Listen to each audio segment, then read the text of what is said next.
औरवाड कृष्णा नदी पुलावर भीषण अपघात, दुचाकी स्वार जागीच ठार, महिला गंभीर जखमी। शिरोळ तालुक्यातील औरवाड येथील कृष्णा नदीवरील नव्या पुलावर आज दुपारी भीषण अपघात झाला। या अपघातात दुचाकी स्वाराचा जागीच मृत्यू झाला असून दुचाकीवरील महिला गंभीर जखमी झाली आहे। दुपारी सुमारे 11 वाजता हा अपघात घडला। प्राथमिक माहितीनुसार आयशर ट्रक औरवाडच्या दिशेने जात असताना त्याच दिशेने निघालेल्या दुचाकीला पुलावर जोरदार धडक दिली।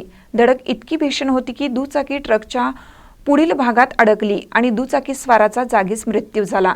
जखमी महिलेला तातडीने शासकीय रुग्णालयात दाखल केले असून तिची प्रकृती चिंताजनक असल्याचे डॉक्टरांनी सांगितले।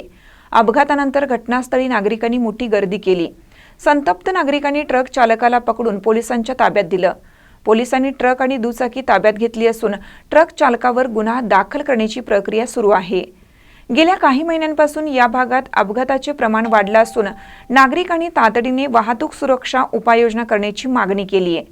प्रशासनाने या गंभीर समस्येकडे लक्ष देण्याची गरज आहे। महानकर न्यूजसाठी विकास लवाटे, औरवाड। ताज्या बातम्यांसाठी महानकरेला सबस्क्राइब करा आणि बेल आयकॉनला क्लिक करा।